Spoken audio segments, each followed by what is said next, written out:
হয়, অসমৰ মুখ্যমন্ত্ৰী ডক্টৰ হিমন্ত বিশ্ব শৰ্মাৰ যি সিদ্ধান্ত আছিল, তেওঁৰ যি পদক্ষেপ আছিল, সেই পদক্ষেপৰ পৰিপ্ৰেক্ষিতত আজি বিভিন্ন চাহ বাগিচাসমূহত চাহ বাগিচাৰ যিসকল লোক তেওঁলোকৰ বিশেষ ভূমিপট্টা প্ৰদানৰ যি ব্যৱস্থা আনুষ্ঠানিক ব্যৱস্থা কৰা হৈছিল আৰু চাবুৱাৰ পৰা অসমৰ মাননীয় মুখ্যমন্ত্ৰীগৰাকীয়ে সেই ব্যৱস্থাৰ আচলতে আজি শুভ উদ্বোধন কৰিছে। আৰু মধুপুৰ চাহ বাগিচাৰ পৰা আমি আপোনালোকৰ এই প্ৰতিবেদন প্ৰেৰণ কৰিব বিচাৰিছো। মধুপুৰ চাহ বাগিচাত ঢকুৱাখানা বিধানসভা সমষ্টিৰ মাননীয় বিধায়ক নৱ কুমাৰ দলে ডাঙৰীয়াৰ উপস্থিতিত আৰু ঢকুৱাখানা প্ৰশাসনৰ সহযোগত আজিৰ পৰা আৰম্ভ হৈছে চাহ জনজাতীয় লোকসকলক যি ভূমিপট্টা প্ৰদানৰ যি প্ৰক্ৰিয়া, সেই প্ৰক্ৰিয়া আজিৰ পৰা শুভ উদ্বোধন হৈছে।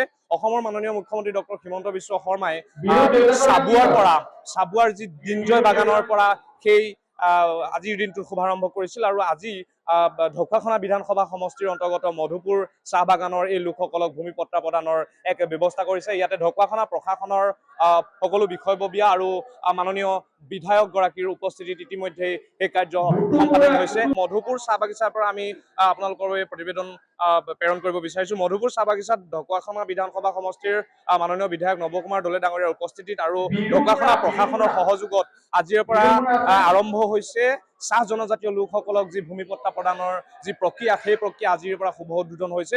অসমৰ মাননীয় মুখ্যমন্ত্ৰী ডক্টৰ হিমন্ত বিশ্ব শৰ্মাই চাবুৱাৰ যি দিনজয় বাগানৰ পৰা সেই আজিৰ দিনটো শুভাৰম্ভ কৰিছিল আৰু আজি ঢকুৱাখানা বিধানসভা সমষ্টিৰ অন্তৰ্গত মধুপুৰ চাহ বাগানৰ এই লোকসকলক ভূমিপট্টা প্ৰদানৰ এক ব্যৱস্থা কৰিছে। ইয়াতে ঢকুৱাখানা প্ৰশাসনৰ সকলো বিষয়ববীয়া আৰু মাননীয় বিধায়কগৰাকীৰ উপস্থিতিত ইতিমধ্যে এই কাৰ্য সম্পাদন হৈছে। মাননীয় মুখ্যমন্ত্ৰী ডক্টৰ হিমন্ত বিশ্ব শৰ্মা ডাঙৰীয়াৰ নেতৃত্বত সমগ্ৰ অসমৰ চাহ বাগান ভূমিপট্টা প্ৰদানৰ ঐতিহাসিক এই দিনটোত আমি ঢকুৱাখানা সমষ্টিৰ মধুপুৰ বাগানত উপস্থিত আমাৰ ৰাইজৰ লগত আমি এই কাৰ্যসূচী সফলৰূপে অংশগ্ৰহণ কৰিছিলোঁ আৰু আমি মধুপুৰ বাগান অঞ্চলত 284 পৰিয়ালক আমি এই চৰকাৰৰ যিখিনি মাননীয় মুখ্যমন্ত্ৰী ডাঙৰীয়াৰ ঐতিহাসিক ঘোষণা, তাত 284 গৰাকী পৰিয়ালে ইয়াত ভূমিপট্টা প্ৰাপ্তৰ যোগ্যতা অৰ্জন কৰিছে আৰু আমি আশা ৰাখিছোঁ এই পদক্ষেপে আমাৰ বহুত দিনীয়া যে বিশেষকৈ চাহ উদ্যোগৰ জৰিয়তে আমাৰ চাহ বাগান অঞ্চলত বসবাস কৰা আমাৰ চৰাইসকলে আমাৰ ভূমি বঞ্চিত আঁচনিৰ জৰিয়তে তেওঁলোকে সকলো ভূমিপট্টাৰ জৰিয়তে চৰকাৰৰ লগতে তেওঁলোকৰ স্বাভিমান বৃদ্ধিৰ বাবে যিখিনি চৰকাৰখনে ব্যৱস্থা গ্ৰহণ কৰিছে, এয়া অতিকে আমাৰ সকলোৰে বাবে আনন্দৰ বিষয়। আৰু আমি আজি যিসকলৰ ভূমি হোৱাৰ যি সকলোলৈকে আন্তৰিক জ্ঞাপন কৰিছোঁ আৰু আমি সকলোৱে মিলি অক্ষতভাৱে যাতে অসম যেনেকৈ এই চাহ উদ্যোগ অসমক চিনাকি দিয়াৰ লগত অসমৰ অৰ্থনীতিত তেখেতলোকৰ যিখিনি গুৰুত্বপূৰ্ণ ভূমিকা, এয়া সদায় অটুট থাকক, এয়াই কামনা কৰোঁ। আমাৰ অসম চৰকাৰক ধন্যবাদ জ্ঞাপন কৰিছোঁ। আমাৰ 200